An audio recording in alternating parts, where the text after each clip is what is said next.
মুদ্গল পুরাণ অনুসারে ভগবান গণপতির একাধিক অবতার আছেন। তার মধ্যে ৮টি অবতারের প্রথম অবতারে তিনি বক্রতুণ্ড রূপে প্রকাশ পান। উল্লিখিত আছে যে দেবরাজ ইন্দ্রের প্রমাদে মৎসরাসুর জন্মলাভ করেন। তিনি দৈত্যগুরু শুক্রাচার্যের নিকট ভগবান শঙ্করের পঞ্চাক্ষরী মন্ত্র লাভ করে ঘোর তপস্যা করেন।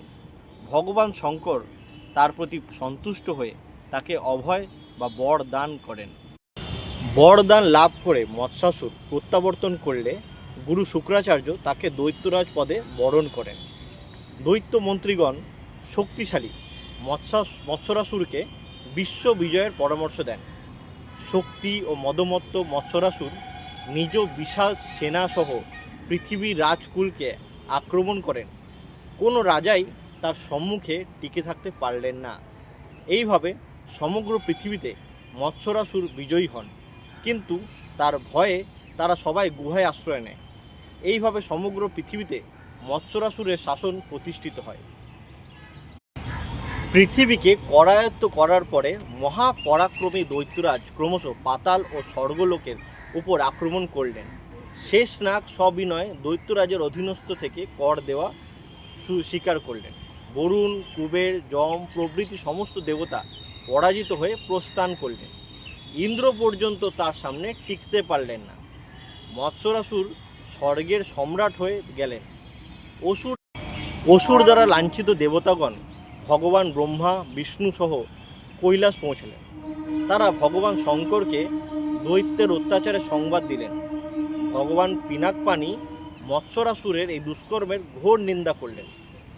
কৈলাসে যতক্ষণে এই খবর পৌঁছালো ততক্ষণে মৎসরাসুর কৈলাস আক্রমণ করল।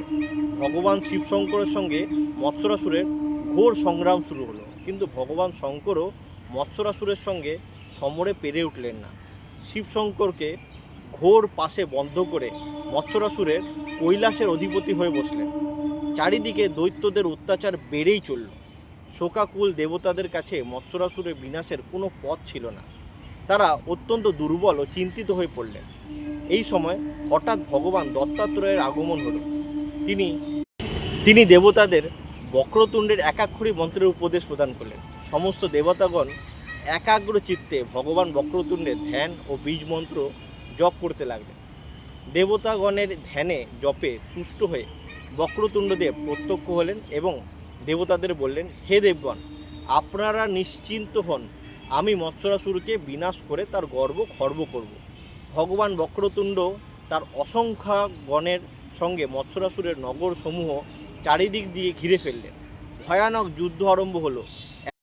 একাদিক্রমে 5 দিন ধরে যুদ্ধ চলতে লাগলো। মৎসরাসুরের বিষয়প্রিয় এবং সুন্দর প্রিয় নামে 2টি পুত্র সন্তান ছিল। ভগবান বক্রতুণ্ডের 2 অনুচর তাদের নিধন করেন। পুত্র শোক ব্যাকুল মৎসরাসুর রণভূমিতে স্বয়ং অবতীর্ণ হলেন এবং ভগবান বক্রতুণ্ডকে সমস্ত প্রকার অপশব্দে অপমান করতে লাগলেন। ভগবান বক্রতুণ্ড অত্যন্ত তেজ ও স্বরে বললেন, যদি নিজের প্রাণ প্রিয় হয় তবে আমার শরণ গ্রহণ করো, অন্যথায় তোমার পতন নিশ্চিত। বক্রতুণ্ডের ভয়ানক করাল রূপ দেখে মৎসরাসুর অত্যন্ত ব্যাকুল হয়ে পড়লেন। তার সমস্ত শক্তি ক্ষীণ হতে শুরু করল। তিনি ভয়ে কাঁপতে লাগলেন এবং বক্রতুণ্ডের স্তুতি করতে লাগলেন। মৎসরাসুরের প্রার্থনায় তুষ্ট হয়ে বক্রতুণ্ডদেব তাকে অভয় প্রদান করত স্বীয় ভক্তির প্রদান করলেন এবং অবশিষ্ট জীবন শান্ত শিষ্ট রূপে অতিবাহিত করার জন্য পাতাল লোকে গমনের আদেশ দিলেন। অতঃপর মৎসরাসুরের ভয়ে মুক্ত দেবগণ নিশ্চিন্ত হয়ে ভগবান বক্রতুণ্ডের স্তুতি করতে লাগলেন। ভগবান বক্রতুণ্ডদেব দেবগণকে মুক্ত করে তাদেরও স্বীয় ভক্তির প্রদান করলেন। এই ধরনের পৌরাণিক গল্প আপনাদের যদি ভালো লেগে থাকে আমার চ্যানেলকে সাবস্ক্রাইব করুন এবং আমার ফেসবুক অ্যান্ড ইনস্টাগ্রাম পেজকে ফলো করুন।